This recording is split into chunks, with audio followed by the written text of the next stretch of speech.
नमस्कार साथियों, अदम्य एकेडमी के प्लेटफॉर्म पर मैं मनीषा बागुरा आपका स्वागत करती हूं। और आज जो हमने सामान्य हिंदी की जो सीरीज चला रखी है, आज हम एक नई सीरीज आपके सामने लाए हैं। पैटर्न आपका वही है जो आपको एग्जाम में पूछा जाता है। ठीक है, तो चलते हैं हमारे क्वेश्चंस की तरफ। और सबसे पहला जो हम यहाँ पर क्वेश्चन आपके सामने ला रहे हैं वो आपका गद्यांश से संबंधित होगा। ठीक है ना, गद्यांश से संबंधित माना जाएगा। तो चलिए पढ़ते हैं। सबसे पहले इस गद्यांश को पढ़ लेते हैं। सफल और असफल मनुष्य में क्या अंतर है ना? किसकी बात कर रहे हैं हम? सफल और असफल मनुष्य में क्या अंतर है? यही कि एक को ज्ञात है कि परिश्रम का मूल्य और दूसरे को नहीं, है ना। यानी कि जो सफल व्यक्ति है उसको उसके परिश्रम का मूल्य ज्ञात है और असफल व्यक्ति है उसे अपने परिश्रम का मूल्य ज्ञात नहीं है। ये लाइन ऐसा बोलना चाह रही है, परंतु इसके पीछे क्या रहस्य है, यानी कि क्या कारण हो सकता है, क्या रहस्य हो सकता है। सफल मनुष्य में अपना सारा काम बुद्धिमानी और सजगता से किया। जो व्यक्ति सफल हुआ है उसने जो अपना कार्य है वह कैसे किया है? बुद्धिमानी से और अपनी सजगता से, सक्रियता से किया है।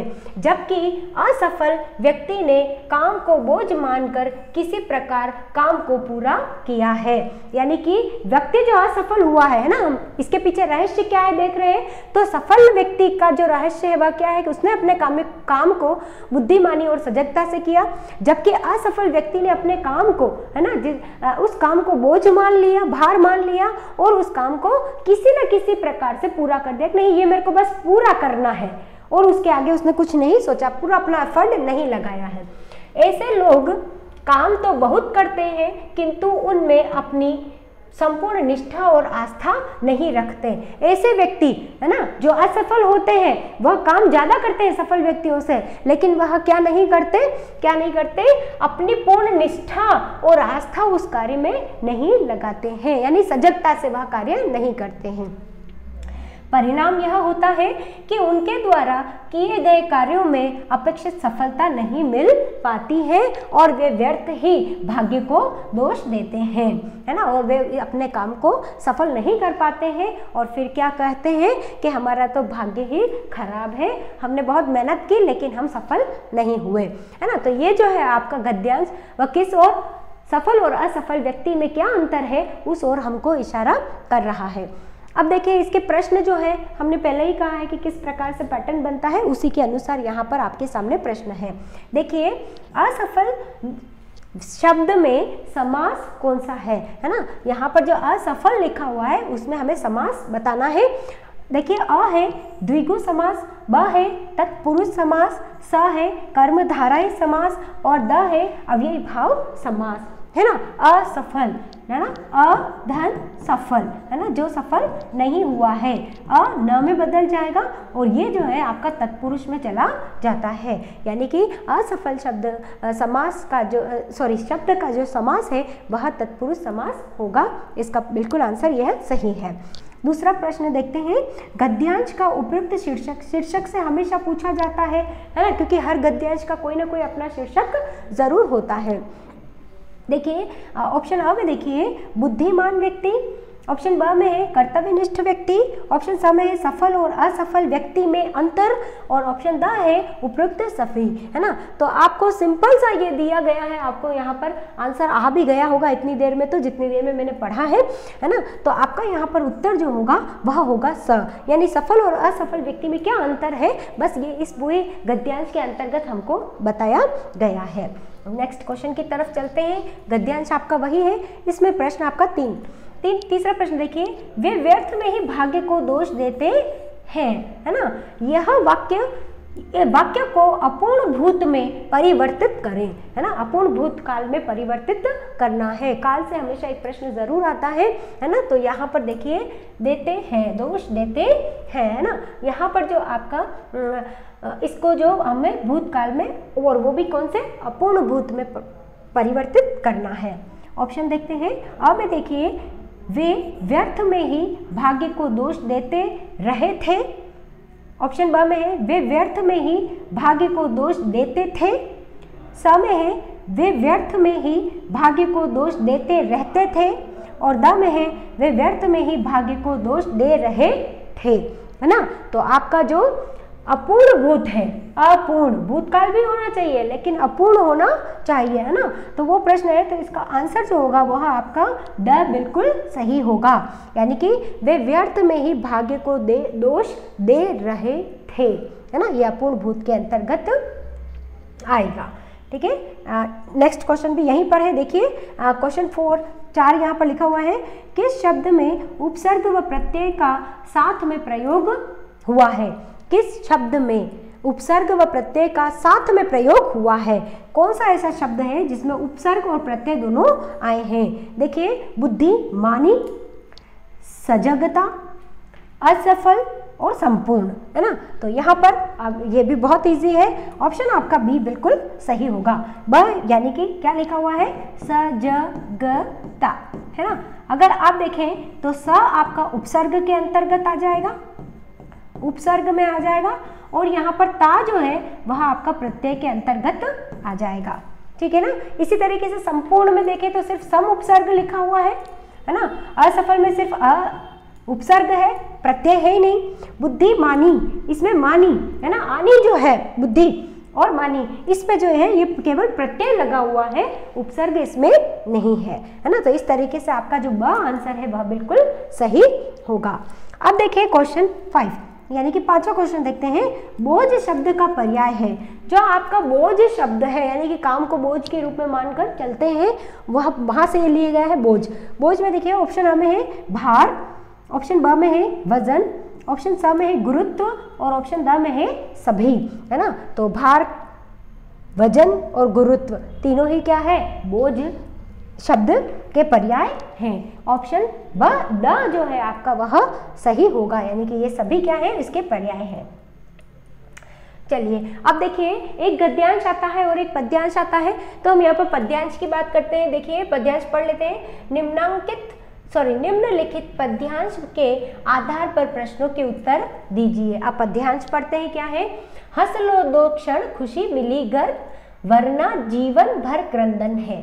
जिसका जीवन हंसी खुशी में इस दुनिया में रहकर बीता, सदा सर्वदा संघर्षों को इस दुनिया में किसने जीता।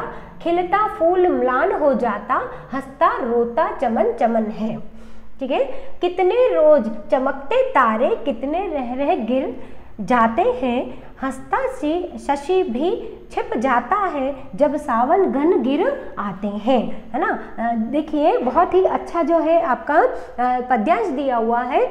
यहाँ पर आपको क्या कह रहे हैं कि अगर हंसने के आपको 2 क्षण भी मिले, 2 क्षण भी अगर खुशी मिलती है आपको, तो आपको हंस लेना चाहिए, क्योंकि जो ये जीवन का संघर्ष है यह कैसा है, क्रंदन।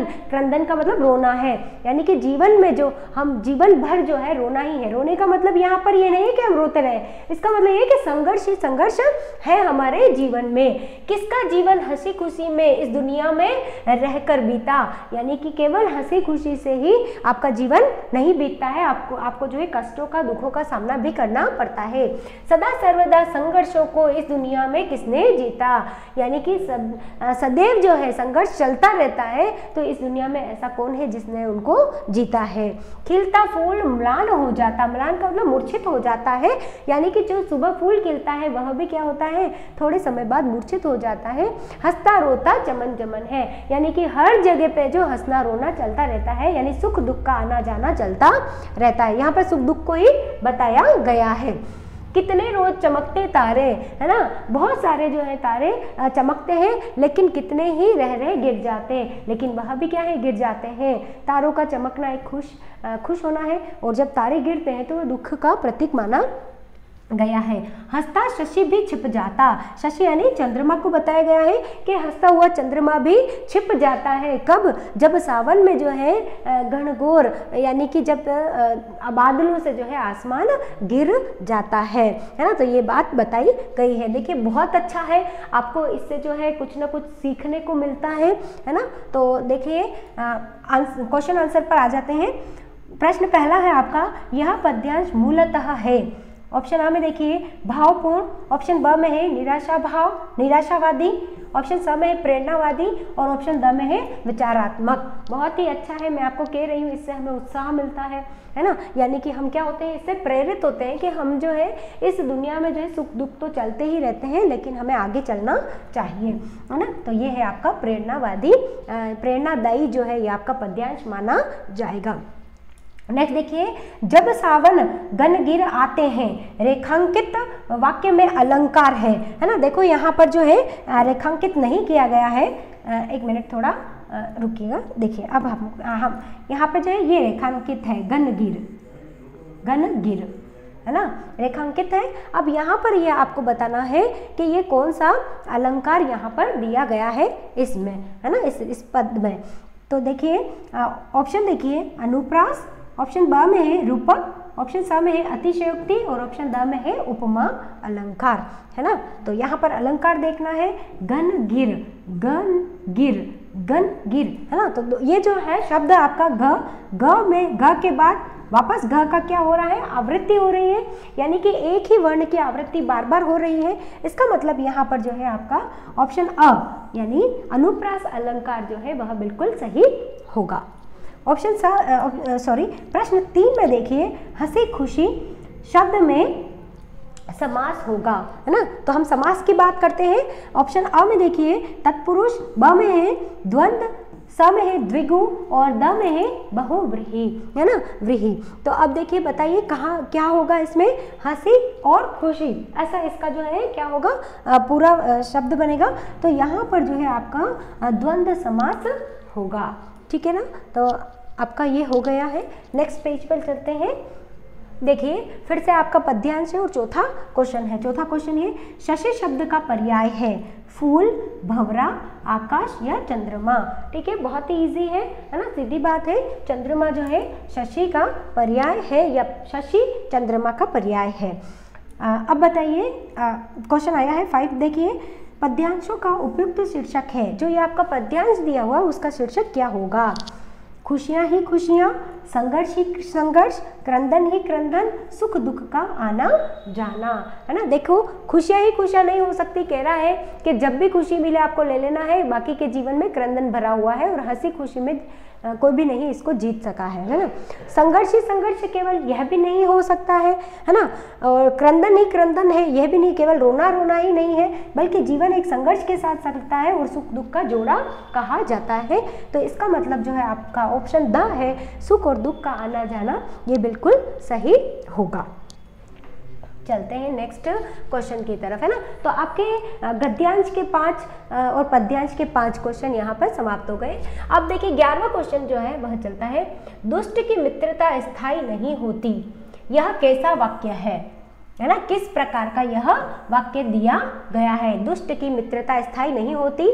ऑप्शन अ में है सरल वाक्य, ऑप्शन ब में है मिश्रित वाक्य, ऑप्शन स में है संयुक्त वाक्य और ऑप्शन द में है इनमें से कोई नहीं, है ना। तो सीधा सरल सा है, न तो इसमें किसी प्रकार के जो है शब्दों के द्वारा जोड़ा गया है ना, कोई जो संबंधवाचक जो शब्द है उनके द्वारा भी जोड़ा गया नहीं है, तो सीधा सरल वाक्य है। तो इसका मतलब ये एक सरल या साधारण वाक्य होगा, ठीक है। नेक्स्ट चलते हैं, हल्दी गुड़ पिलाना मुहावरे का अर्थ है। हल्दी गुड़ पिलाना, है ना, क्या है बताइए, हल्दी और गुड़ पिलाना।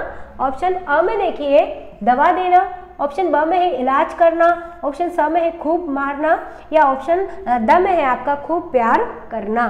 बताइए क्या होगा इसका, हल्दी गुड़ पिलाना, है ना। तो इसका मतलब तो दवा देना नहीं है, इलाज करना भी नहीं है। वैसे हम हल्दी और गुड़ अपने इलाज के लिए पीते हैं, लेकिन ये मुहावरा है ना।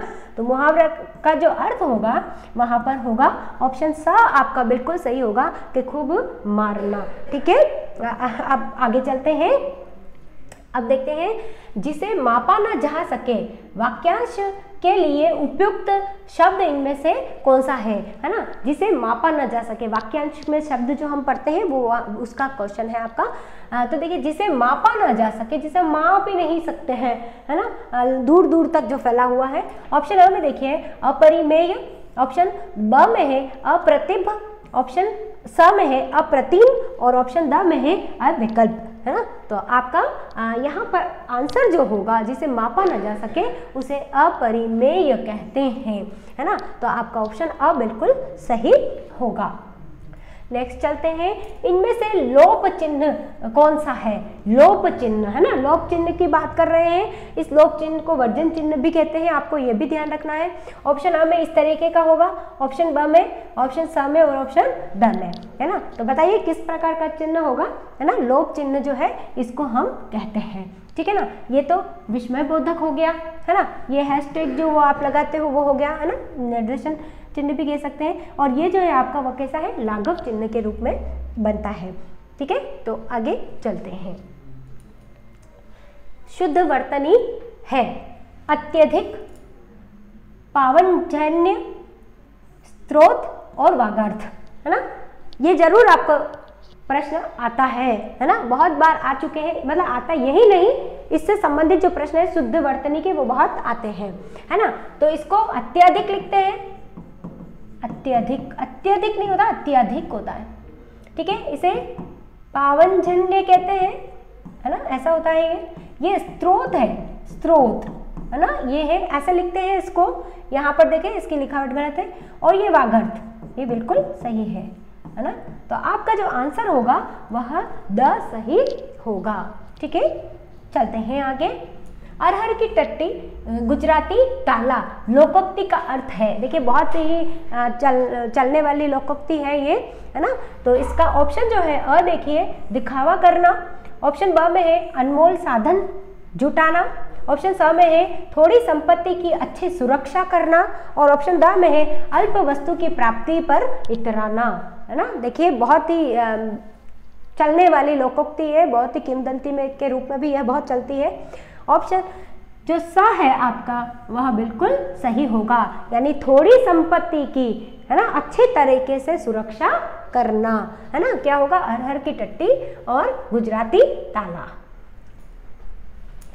कि यदि अगर से प्रारंभ होने वाले उपवाक्य को क्या कहते हैं, है ना। अगर की से, यदि से और अगर से प्रारंभ होने वाले उपवाक्य को क्या कहते हैं, ठीक है ना। क्या कहते हैं? ऑप्शन अ में देखिए आश्रित उपवाक्य, ऑप्शन ब में है मुख्य उपवाक्य, ऑप्शन स में है मिश्र उपवाक्य और ऑप्शन द में है संयुक्त उपवाक्य, ठीक है ना। तो आपका जो ये ऑप्शन होगा, सही ऑप्शन वह होगा अ, यानी आश्रित उपवाक्य होगा। जैसे कि उदाहरण में देखिए, मैंने कहा कि, मैंने कहा कि, यहां से चालू हुआ है कोई, मैंने कहा कि वो यहां से गया, ठीक है। अब मैंने कहा कि यहां से जुड़ा हुआ कि वो यहां से गया, मैंने कहा कि वो यहां से गया। तो ये जो आपका उपवाक्य है, ये मुख्य वाक्य है, ये कौन सा वाक्य है? उपवाक्य है। तो ये कैसा होगा? आपका आश्रित होगा, यानी कि मैंने कहा कि वो यहां से गया, ये वाक्य जो है आपका आगे वाले उपवाक्य से क्या है? जुड़ा हुआ है, ठीक है। नेक्स्ट चलते हैं। आंसू शब्द में वचन है, बहुत बार आया हुआ है ये एग्जाम में। ऑप्शन अ देखिए एक वचन, ऑप्शन ब में बहुवचन, ऑप्शन स में अ और ब दोनों और ऑप्शन द में है द्विवचन। तो आंसू जो शब्द है वह हमेशा बहुवचन में चलता है, ठीक है। ऑप्शन ब आपका सही होगा। निम्न में से भाषा शिक्षण का भाषा शिक्षण का सिद्धांत नहीं है। कौन सा भाषा शिक्षण का सिद्धांत नहीं है? ऑप्शन अ में देखिए चयन का सिद्धांत, ऑप्शन ब में है शिक्षण सूत्रों का सिद्धांत, ऑप्शन स में है बोलचाल का सिद्धांत और ऑप्शन द में है कोई नहीं। यानी कि सिद्धांत नहीं है, चयन का होता है, शिक्षण सूत्रों का होता है, बोलचाल का होता है, यानी कि आपका ऑप्शन द जो है वह बिल्कुल सही है, कोई नहीं। इनमें से कोई भी जो है शिक्षण का सिद्धांत नहीं है, भाषा शिक्षण का सिद्धांत नहीं है, कोई नहीं, ठीक है। ऑप्शन द आपका बिल्कुल सही होगा। नेक्स्ट देखिए क्वेश्चन 20 में देखिए, एक शिक्षक को भाषा पढ़ाते समय निम्न में से किस माध्यम का प्रयोग सर्वप्रथम करना चाहिए? भाषा पढ़ाते समय किस माध्यम का प्रयोग सर्वप्रथम करना चाहिए, यानी किसके द्वारा जो है सबसे पहले भाषा का जो है शिक्षण कार्य करवाना चाहिए। ऑप्शन आ में देखिए पाठ्य पुस्तक का, ऑप्शन ब में है सामान्य बोलचाल का, ऑप्शन स में है शामपट्ट का, और ऑप्शन द में है प्रश्न पूछने का, है ना। तो भाषा शिक्षण को हम सर्वप्रथम क्या कर रहे हैं, शुरू कर रहे हैं, है ना। तो किससे करेंगे, सामान्य बोलचाल से, है ना। किससे करेंगे, ऑप्शन ब जो है आपका वह बिल्कुल सही होगा। सामान्य बोलचाल के द्वारा आप क्या करेंगे, भाषा शिक्षण का जो है सर्वप्रथम पढ़ाएंगे। नेक्स्ट क्वेश्चन देखिए, बच्चों का सक्रिय शब्दकोश किसे कहते हैं। सक्रिय शब्दकोश की बात कर रहा है ना, जो बच्चे जो है सक्रिय रूप से जिस शब्दकोश का इस्तेमाल करते हैं। ऑप्शन आ में देखिए, जिन शब्दों का अर्थ बच्चे जानते हैं, जिन शब्दों को बच्चे जानते हैं, जिन शब्दों का प्रयोग बच्चे जानते हैं, और ऑप्शन द में है जिन शब्दों का अर्थ बच्चे जानते हैं और प्रयोग करते हैं, है ना। तो ऑप्शन आपका यहाँ पर द बिल्कुल सही होगा, यानी कि उनका जो सक्रिय शब्दकोश है वह कैसा होगा कि जिन शब्दों का अर्थ बच्चे जानते हैं उनका प्रयोग करेंगे, है ना, और उनका वापस क्या करेंगे, प्रयोग भी करते हैं।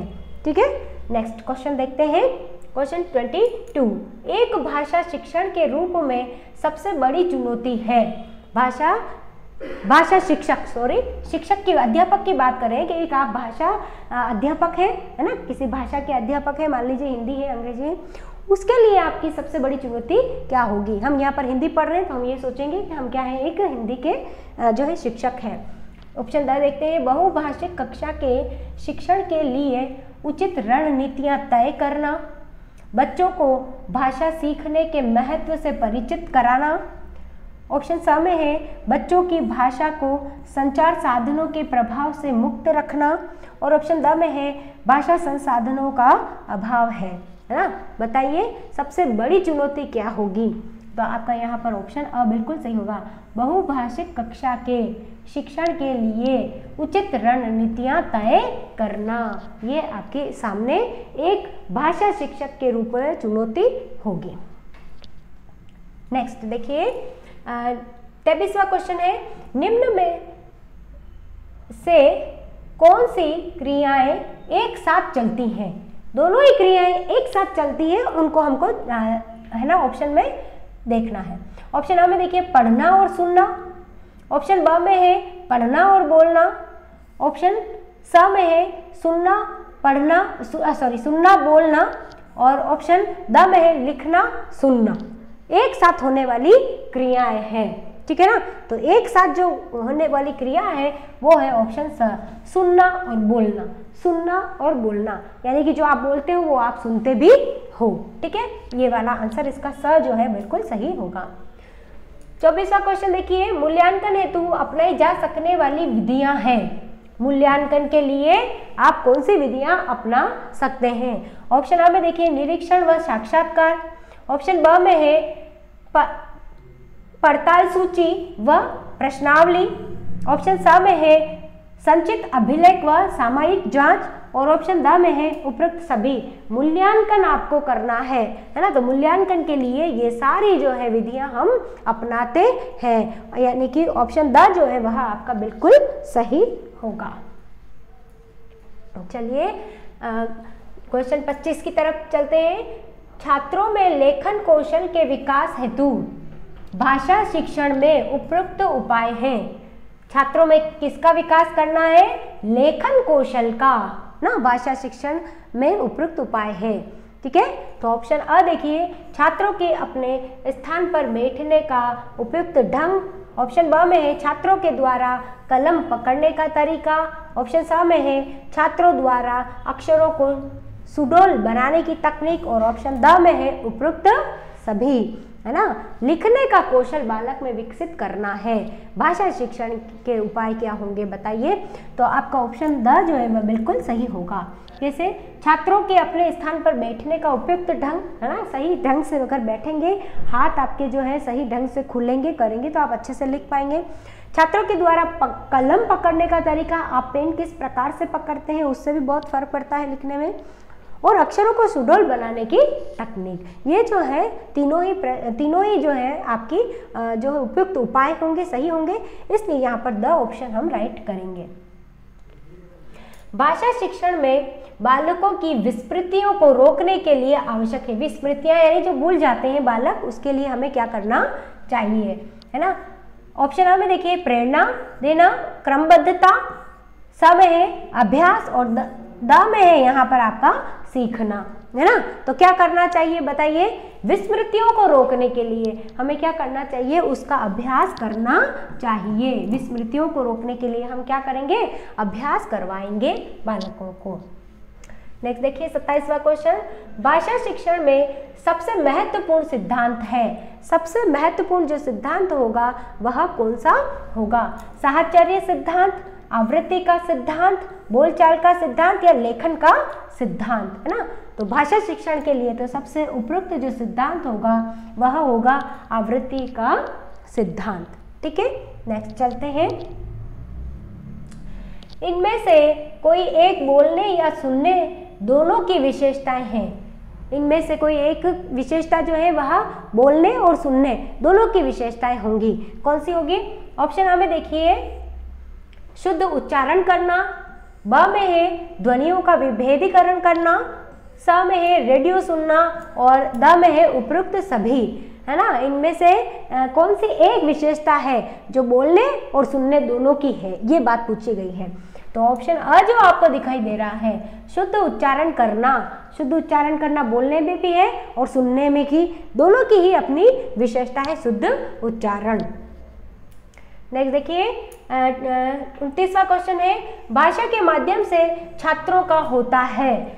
ऑप्शन अ में है मानसिक विकास, द में है बौद्धिक विकास, स में है शारीरिक विकास और द में है अ और ब, यानी कि शारीरिक और मानसिक और बौद्धिक दोनों, है ना। तो ऑप्शन बिल्कुल द बिल्कुल सही होगा, है ना।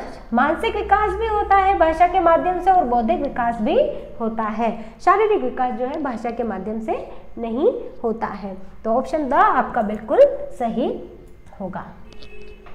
नेक्स्ट देखते हैं, भाषा शिक्षण में छात्रों को क्रियाशील बनाने हेतु आवश्यक है। भाषा शिक्षण में छात्रों को क्रियाशील बनाने हेतु, बच्चे को क्या करना है, हमको क्रियाशील बनाना है। तो हमें क्या करना पड़ेगा, ऑप्शन आ में देखिए, प्रश्न पूछना, ब में अभ्यास करना, स में है साहित्यिक कार्यक्रमों का आयोजन करना और द में है आपका उपयुक्त सभी। तो यानी कि ऑप्शन जो आपका द है वह बिल्कुल सही होगा, उपयुक्त सभी। प्रश्न भी पूछना है ना, अभ्यास भी करवाना है और साहित्यिक कार्यक्रमों का आयोजन भी करना है, जिससे बालक क्या कर सके, सक्रिय बन सके, क्रियाशील रह सके। चलिए हो गया, है ना। तो आशा करती हूँ कि आज की जो हमारी ये सीरीज़ में जो आपको प्रश्न उत्तर हमने दिए हैं, एमसीक्यूज जो दिए हैं, वो पसंद आए होंगे।